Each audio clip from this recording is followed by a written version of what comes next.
Olá pessoal, vamos falar hoje sobre holding familiar. Sou o Carlos Razeira, controller, gestor de negócios, contador tributarista, com mais de 18 anos de experiência em reorganizações societárias. Afinal, qual o conceito da holding familiar? Empresa criada com a finalidade específica de administrar o patrimônio de uma ou mais pessoas, ou seja, o patrimônio familiar. A quem se destina? Empresas de quaisquer porte, quer comandadas por um fundador da família, quer tenha vários sócios. Aplica-se a toda empresa que apresente as características abaixo, tenha pessoas físicas participando diretamente do quadro societário, não tem acordo de cotistas e acionistas celebrados, os donos ainda estejam na gestão executiva e pensando em sucessão, e famílias com bens imóveis que queiram constituir o planejamento sucessório, protegendo o patrimônio constituído. Nossos objetivos são: evitar conflitos familiares, garantindo que questões familiares sejam isoladas das questões patrimoniais. Profissionalização da atuação dos sócios, todos os herdeiros, juntamente com seus pais, adquirem a mesma posição na sociedade, a de sócios. Proteção contra terceiros, todos os bens serão de propriedade da holding, evitando ser atingidos por processos judiciais ou credores. Resguardo contra insucessos amorosos. A constituição da holding permite ao sócio dispor de bens sem anuência de cônjuge, ou de possíveis herdeiros da pessoa física. Estruturação e concentração da atividade empresarial, ou seja, é mais fácil administrar os bens. Minimizar a tributação sobre o patrimônio. Poderão usufruir da legislação para economizar com impostos atribuídos a pessoas físicas, que na pessoa jurídica será menor, ou até mitigado. Planejamento sucessório. Quando falamos em holding familiar, isto não é apenas para grandes fortunas, trata-se além de valores monetários, mas de valores emocionais envolvidos. A ideia é que o patriarca integralize o patrimônio na holding e realize a doação das cotas aos herdeiros como bem entender. Importante dizer que mesmo com a doação das cotas o patriarca permanece com total controle da sociedade do patrimônio, através de cláusula de uso e fruto vitalício, como administrador da empresa, além de instituir várias regras para proteger o patrimônio e as decisões do patriarca ou matriarca. Tipos de sociedade: responsabilidade limitada, sociedade anônima e sociedade limitada unipessoal. O tipo de sociedade será definido conforme o planejamento tributário. Geralmente utilizamos a sociedade limitada por ser mais simples a gestão da mesma. Todavia, dependendo do planejamento tributário, poderá ser escolhido a sociedade anônima apesar da complexidade das formalidades legais exigidas em sua gestão. Esta escolha visa impedir que alheios ou estranhos à família participem da sociedade. Essa blindagem é caracterizada e representada pelo princípio do affectio societatis, inerentes às entidades empresárias. Doação das cotas e proteção do donatário. Usufruto, direito real conferido a donatário a qual detém poder de usar e gozar do bem, explorando-o economicamente. O usufrutuário terá resguardado o direito político referente às cotas doadas, ou seja, não será a vontade do herdeiro que irá prevalecer em eventual votação, mas sim o voto do patriarca. Restritiva de inalienabilidade. Veda os herdeiros de alienar as cotas recebidas, impedindo a dilapidação do patrimônio do patriarca. Restritiva de incomunicabilidade. Impede que as cotas doadas se comuniquem com os cônjuges dos herdeiros, ainda que casados sob qualquer regime de comunhão.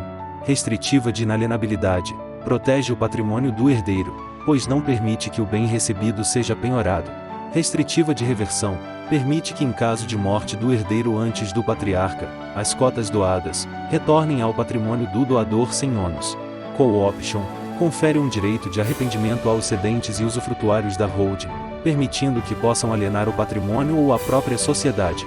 Além disto, poderão estabelecer um acordo de sócios, regras para disciplinar a relação de sócios na sociedade empresária da qual a família participa. Vantagem econômica.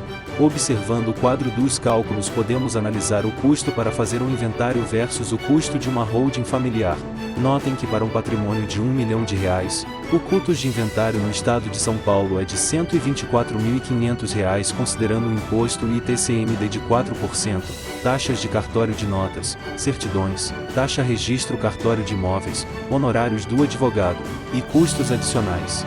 Na holding familiar, observe que o valor do patrimônio é o registrado na declaração de imposto de renda pessoa física, ou seja valor abaixo do mercado, os gastos serão com junta comercial com registro do contrato, cartório de registro de imóveis, ITCMD 4% sobre o valor venal declarado na DIRPF, honorário do advogado, contador, e custos adicionais, totalizando em média R$51 mil, ou seja, 144% de economia financeira. Observe que o ITCMD pode variar conforme a mapa ao lado até 8%. Não menos importante, mas de extrema notoriedade é o tempo que se transfere o patrimônio. No inventário o prazo médio é de 5 anos via judicial. Isso mesmo, 5 anos.